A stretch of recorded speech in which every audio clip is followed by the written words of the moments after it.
Bom, nós já falamos de Brasil colônia, período da mineração, período da cana. Mas só existem essas economias, Anderson? Lógico que não.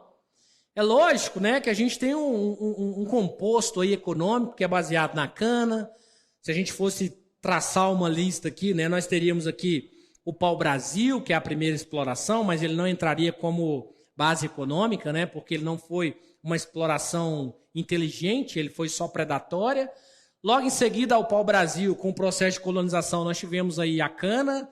A cana é a primeira da nossa pirâmide econômica. Depois nós temos a mineração, que é a segunda. E nós tivemos, junto com a cana e junto com a mineração, o que nós chamamos de outras economias, né? A exploração das drogas do sertão, né? O cacau, a canela, né? Nós tivemos a exploração do gado, principalmente aí nós criamos o sertanejo, né? Principalmente no sertão brasileiro. Nós tivemos outros processos exploratórios que a gente vai trazer aqui agora. Mas é sempre bom vocês lembrarem que quando a gente fala de economia, né, a gente está falando de base econômica. Então a gente tem que sempre ter em mente que a base econômica brasileira, aquilo que sustentou o Brasil economicamente, tem um tripé, vamos pensar assim. Se a gente fosse pensar nesse tripé econômico, né, da economia brasileira, nós teríamos de um lado a cana, que é a primeira, né? A gente vai colocar aqui como primeira. Depois nós teríamos a mineração, que é a segunda lógica econômica. E depois da mineração nós temos uma terceira que está fora do período colonial, mas está dentro do período imperial, porém ainda dentro do período português, né? Que é o café. Então, como base econômica, né, de grande relevância para a sociedade brasileira, nós temos a cana, a mineração e o café. Boa coisa a gente pode fazer aqui quando a gente analisa, né? Se a gente vai analisar aqui, nós estamos falando de produtos o quê? Primários. Nós estamos falando de matéria-prima. Beleza? Tanto o café, quanto a cana, quanto a mineração são minerais ou são produtos primários, né? Nós estamos falando de matéria-prima. Se fosse no século XXI, se a gente estivesse trazendo essa visualização aqui para o século XXI, nós teríamos aqui o que nós chamamos famosamente de commodities. Commodities. E por que essa explanação aqui ela é tão interessante? Porque aí se torna um conhecimento do passado, porém com alusão ao presente. Em pleno século XXI, a nossa base econômica, essa base econômica que eu estou falando, que vai acontecer no século XVI, XVII, XVIII, né, e XIX, a base econômica baseada na matéria-prima continua perpetuando aqui no século XXI com as commodities, né? Dentro desse sentido, a gente poderia mudar os produtos. No século XXI, que é o que a gente está trabalhando aqui, no lugar da cana eu poderia colocar o quê? A soja, que é o elemento que mais cresceu nos últimos anos, né? Principalmente no último ano, a soja ganhou uma proporção diferenciada.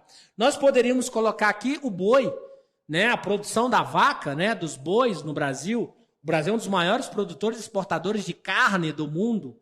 Além da soja, além da vaca, né? A gente poderia colocar o frango. O Brasil também é um dos maiores produtores de frango aí do planeta. Então, olha só. E tudo isso que eu estou dizendo a vocês são commodities, são aquilo que a gente está chamando de produtos primários, né? Sem efeito tecnológico. Ah, não, professor, mas a ração que dão para o boi, a ração que dão para a galinha, etc. e tal, são rações tecnológicas? Pois é, mas não são produzidas por empresas brasileiras. Quer dizer que nós estamos fazendo a matéria-prima da ração, no caso da soja. A soja é a matéria-prima e item número 1 da produção de ração para o gado. E nós fazemos soja, temos gado e a ração que o gado come não é brasileira. Olha que legal. Então nós estamos fazendo commodities. Nós estamos analisando a base econômica do Brasil lá no período colonial. Nós vamos falar de outras economias, só que essas outras economias não entram na base econômica brasileira. Por quê? Porque elas são exploradas em menores do que quantidades. Elas não eram tidas como processos exploratórios de grande coincidência ou de grande condição. Beleza? Copia aí as commodities para a gente poder dar uma noção aí de tudo que está acontecendo. Outra coisa importante, né, que a gente vai entender. Professor, por que o Brasil continua, né? Uma pergunta que a galera sempre faz. Por que o Brasil continua produzindo matéria-prima? Porque existe um interesse econômico internacional para que isso aconteça. A economia do mundo, né, gente? A economia globalizada, ela tem os seus direcionamentos. E por esses direcionamentos a gente vê aonde a gente vai cair, né? O Brasil não está alienígena a isso. Ele continua sendo um país que faz parte do bloco econômico internacional. Então ele segue uma cartilha, tá? Então não vamos ficar pensando em continho de fada, porque eles não existem, né? Bom, e aí dentro dessas outras economias, nós poderíamos citar aqui 3 grupos, né? Ou 3 economias que ficaram conhecidas aqui. A pecuária seria uma delas, né? Tem muita gente que pergunta o que é pecuária. Pecuária é você produzir ou você gerar aí a valorização do gado, né? Dentro da lógica da pecuária, por exemplo, nós vamos ter uma greve ou vamos ter uma revolta no Brasil, a revolta dos farrapos lá na frente, que vai incidir muito sobre a lógica da economia pecuária, né? A pecuária, gente, os bois, eles são um dos maiores incentivadores da interiorização do Brasil. Boi foi trazido ao Brasil no início do século XVI como força motriz. Ou seja, o boi funcionava como aquele que puxava o arado, aquele que fazia o processo de trabalhar a terra para produzir a cana-de-açúcar. Os produtores de cana-de-açúcar trocaram os bois pelos cavalos por causa da agilidade do cavalo. Os bois, as vacas, foram relegados. E aí eles foram interiorizando o Brasil. Olha que interessante, né? Boi foi uma figura importantíssima para interiorizar o Brasil.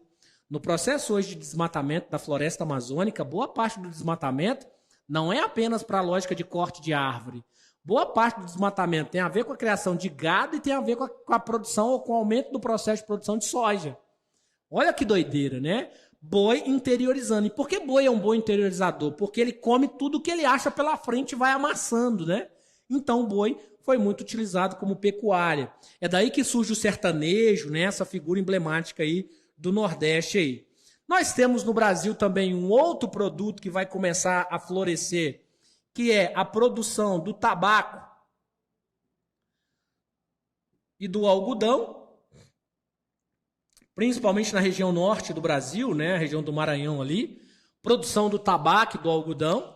Por que o tabaco e o algodão vai começar a ser um produto? Tabaco por questão do fumo, uma questão cultural. E o algodão por causa da Revolução Industrial. A Revolução Industrial ela vai utilizar, além da lã, né, que era produzida na Europa, passa a utilizar também o algodão, que eram a matéria-prima que era utilizada para fazer roupa, né, principalmente para o continente americano. No continente americano as pessoas usavam roupas mais adequadas, né, mais balizadas aí pelo algodão. E por fim, como outra economia que a gente poderia colocar aqui, a gente pode elencar as drogas do sertão. As drogas do sertão, né, que fez eclodir aí grandes revoltas, né, como nós temos uma revolta chamada cabanagem, né, lá no sertão, ou no interior do norte do Brasil. Então você tem as drogas do sertão que vai inclusive, né, fazer prosperar a região da Amazônia e vai fazer a gente adentrar a região da Amazônia, né? E o que seria, professor, droga do sertão? Cacau, cravo, canela. Muito comum as drogas do sertão estarem sendo exploradas em comum acordo com os jesuítas, tá? Então, automaticamente, a gente pega esse processo para a gente poder entender a pecuária, né? A produção do tabaco, que automaticamente vai funcionar aí do algodão, e também as drogas dos sertões, que normalmente estão vinculadas aos jesuítas. Não se esqueçam disso aí. Bom, como outras economias é o que nós temos para hoje, espero que vocês tenham entendido. Essas economias vão se tornar produtos muito mais interessantes no futuro, né? Quando o Brasil se tornar uma sociedade exclusivamente independente.